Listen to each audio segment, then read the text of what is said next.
kantahan with mainit na krupik for today's mini vlog, guys. So, amazing morning sa inyong lahat. At syempre, bago yung mga kaganapan, guys, ayan, nag-sweet moment muna yan sila father. Papunta pala ng dagat si Papa dahil mangingisda siya. At yun, kumain muna siya ng prutas. At syempre, yung Disney princess natin dyan, may pasubo-subo effect. Thank you so much, Lord, dahil kahit pa man patanda na yung mga magulang ko, ay pa-sweet din sila. Consistent yung pagiging sweet ng Papa namin. And here's Kuya, guys, inihanda niya yung shisha para sa akin. Yummy! O kilala sa tawag na saang dito sa amin dahil matagal-tagal na daw ako hindi nakakain ng kinhaso. Yummy! Kuha pala yan ng Papa ko, guys, sa pangingisda. At syempre, thank you, Lord, kasi mula noon hindi lang kami sa Papa namin nakakatanggap ng princess treatment, maging sa mga kapatid din namin na lalaki. And yan na yung gwapo namin Kuya, guys. So, saan ba kayo nakakakita ng nagkakantaan habang may mainit na krupik effect? Dito lang sa amin, guys, diba? So, sabi ni Kuya, guys, kami daw yung magkakanta-kantahan ngayon kasi nga hindi kami nakahawak ng microphone kahapon. Ay, hindi nga ba? So yun, guys, baka banding namin dito yung mga pamangkin kasi uuwi na daw ako mamaya. Babalik na ako ng Cebu, guys. Back to reality. Wala, itikit na yung matatan. Pahinga mo. Itikit na yung matatan. Pahinga mo.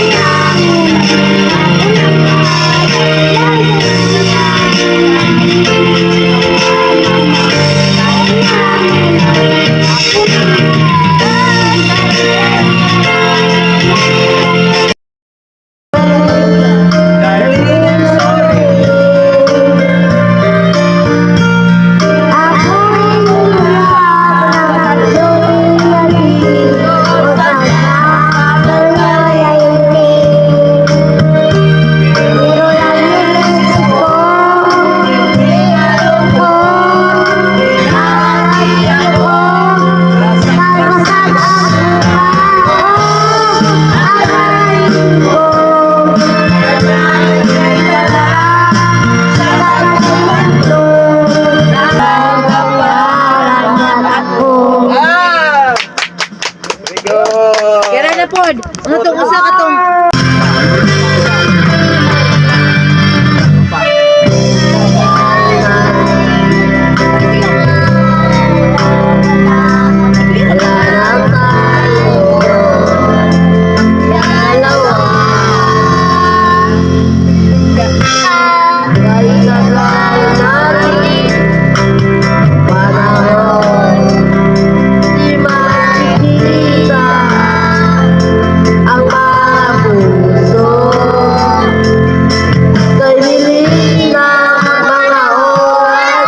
Ay bilis na panahon para ba tayo ba wala na yun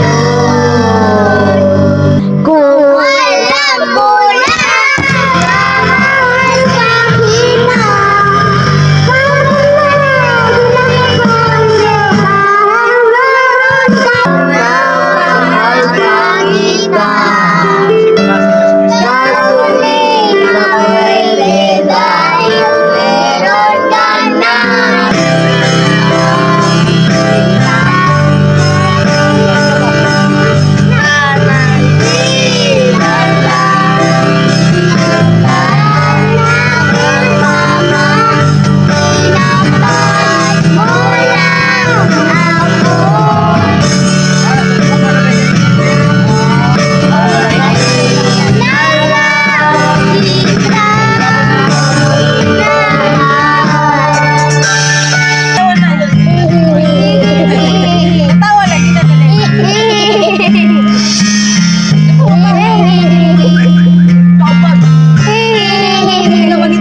sa boses ko?